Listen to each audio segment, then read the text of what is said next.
BJP के प्रवक्ता नीति जी, आपका भी बहुत बहुत स्वागत है, बहुत बहुत थैंक यू सो मच जी। जनाब, बीजेपी से शुरू करते हैं, धन्यवाद कांग्रेस। हाँ जी प्रतीक जी, स्वतंत्रता दिवस की आपको, आपके सभी दर्शकों को और चैनल के माध्यम से सभी देशवासियों को बहुत बहुत हार्दिक बधाई और शुभकामनाएं। प्रतीक जी, देखिए आज प्रधानमंत्री जी ने कितनी अच्छी बात कही। उन्होंने कहा कि अगर 40 करोड़ जो लोग देश की आज़ादी का सपना बुने और उसको साकार कर दिए, तो आज तो हम 140 करोड़ हैं। अगर संपूर्णता के भाव से इस सपने को साकार करने के लिए संकल्प लें तो निश्चित तौर पे पूरा होगा। प्रधानमंत्री जी कहते हैं कि निश्चित तौर पे देश के अंदर भी और देश के बाहर भी चुनौतियां बहुत है, लेकिन भारत के लोग, यही तो खूबी है कि भारत के लोग चुनौतियों से निपटना जानते हैं।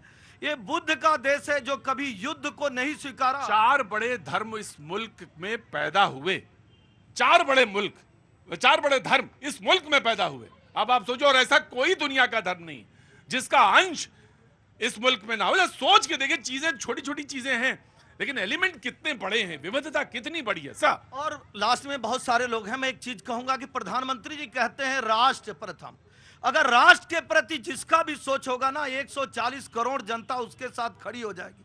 अगर हमारे जो विपक्षी हैं ना, अगर वो राष्ट्र के लिए विरोध करेंगे, निश्चित तौर पे अगर सत्ता पक्ष कोई गलत कार्य करता है तो विरोध करिए, लेकिन अगर विकसित भारत बनाने के लिए संकल्प होता है और उसका विरोध करते हैं, तो इसलिए कहा जाता है चुनौतियां अंदर भी हैं और चुनौतियां बाहर भी हैं। जी, कांग्रेस प्रमुख विपक्षी दल। देखिए, सबसे पहले तो मैं स्वतंत्रता दिवस पर सभी देश आपको भी बहुत ढेर सारी शुभकामनाएं जी। और आज जब मोदी साहब बोल रहे थे कि पॉलिटिक्स में आना चाहिए 1 लाख युवाओं को, तो मैं सबसे पहले ये कहना चाहती हूँ कि साहब आपने फिर एक जुमला दे दिया। अच्छे दिन का जुमला उन्होंने पहले भी दिया था, और वो लाल किले से ही क्यों देते हैं ये भी समझने की जरूरत है। अरे साहब, आप 80 करोड़ युवाओं लोग जो है वो आपके 5 किलो अनाज पर जीवित है, 23 करोड़ लोग गरीबी रेखा के नीचे है, 83 करोड़ लोग युवा बेरोजगार हैं आप इस देश में, और आप 2047 का सपना दिखा रहे हैं। 2024 में आपने क्या करके दिखाया है? और अभी साहब कह रहे हैं विपक्ष की नेताओं की मैं आज आपको बताती हूँ। आज राहुल गांधी जी, आज मोदी जी के भाषण की चर्चा नहीं हुई, उन्होंने कितने 1.5 घंटे क्या बोला। आज चर्चा इस बात की है कि विपक्ष के नेता को 5वीं पंक्ति में क्यों बैठाया। देखिए, यही लोकतंत्र की ताकत है। 4 जून का रिजल्ट भी भूल गए, वो इतने अहंकार में डूबे हुए हैं कि विपक्ष के नेता को 5वीं लाइन में। मैंने बिल्कुल नहीं रोका आपको, मैं आपके बाद फिर से आ जाऊंगा, लेकिन आज पैनल जरा बड़ा है और आप हमारी नियमित आने वाली हो, बड़ा सम्मान करता हूं मैं आपका, कांग्रेस की प्रवक्ता। मैं कहता हूं आने की जरूरत है और निश्चित तौर से जरूरत है नए लोगों की। मैं तुमको आज पूरा प्रोग्राम समर्पित कर रहा हूं। मैं कभी कभी जब होता हूं, कभी कभी प्रोग्राम किसी एक को देता हूं। आप 11th में है, मैं आपको प्रोग्राम दे रहा हूं आज, इसलिए दे रहा हूं। मैंने सारे लोग आपके लिए ही सामने हाजिर नाजिर मान के आपको ही प्रोग्राम देंगे, वो इसलिए कि इस देश में जरूरत है नए लोगों की जो राजनीति में आए, बिल्कुल आए। और जैसे हम जैसे तोते जो पुराने हो गए, जो राजनीति पे डरते हैं, दूर से देखते रहे, आ ही नहीं पाए कि कहीं जल ना जाए हाथ, तो वो सब चीजें हटनी चाहिए। और आप कंटेंट राइटर हैं, मैं आपका भी स्वागत करता हूं। मैं प्रोग्राम को आगे बढ़ाता हूं और मैं कवि के पास आता हूं। जी जनाब अली। सबसे पहले आप सभी को मेरी और कोर परिवार की ओर से, कोर यूनिवर्सिटी रुड़की की ओर से बहुत बहुत शुभकामनाएं आपको। सब कुछ छोड़ के 4 पंक्ति उनके लिए जिनकी वजह से ये आजादी का महोत्सव आप और हम मना पाए। जी स्वागत है। सुनिए, भारत माँ के लाल सलोने देश के खातिर पले गए, भारत माँ के लाल सलोने देश के खातिर पले गए, अपनी आंखों के सपनों को निज आंखों से छले गए, उनके त्याग से बढ़कर कोई त्याग नहीं हो सकता है। तालियां उठें आपकी। उनके त्याग से बढ़कर कोई त्याग नहीं हो सकता है, भारत माता के चरणों में प्राण बिछा जो चले।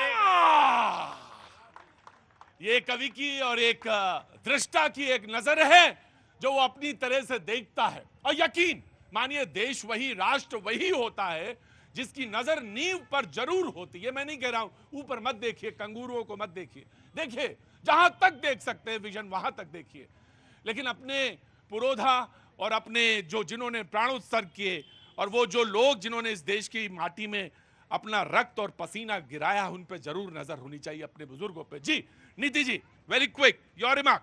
देश को 78वें स्वतंत्रता दिवस की बहुत बहुत बहुत बहुत शुभकामनाएं आपको भी नीति जी। प्रतीक जी, लेकिन हमको भूलना नहीं चाहिए कि जो स्वतंत्र हवा में हम सांस ले रहे हैं, हाँ जी। उसके पीछे जो अमानवीय स्थितियों से हमारे स्वतंत्रता सेनानी, हमारे देश के लोग जो कुर्बानियां दी हैं, जो बलिदान दिया है, उस समय केवल एक भावना थी, एक ईश्वर था, एक आस्था थी, एक धर्म था, एक जाति थी, और वो जाति और वो धर्म, वो आस्था और वो ईश्वर थी वंदे मातरम।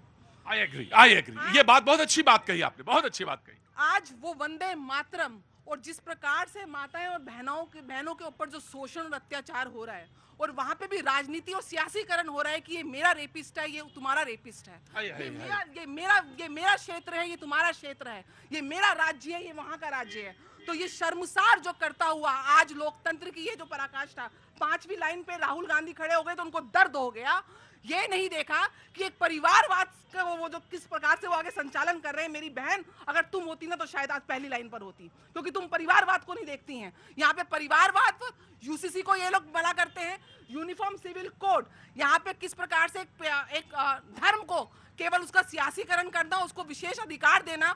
आप क्यों नहीं सोचते हैं ये एक देश है, यहाँ पे एक कानून, एक संविधान, एक झंडा होना चाहिए, तब आप समर्थन नहीं करते हैं। बिल्कुल। आज वो इसका भी जिक्र हुआ। अक्सर लोग कह देते हैं कि बैसाखी है, 2 बैसाखी हैं। आज प्रधानमंत्री जी ने जवाब दिया बैसाखी पे, कहा कि देखिए हमको बात करना चाहिए, हमेशा ये मुल्क जो है ना किसी चुनाव में रहता है और चुनाव के मोड में रहता है, तो एक देश एक चुनाव पे बात होनी चाहिए। लोगों ने कहा था ये जल्दी नहीं आएगा लौट के, लेकिन प्रधानमंत्री ने 15 अगस्त को ये बात कह दी।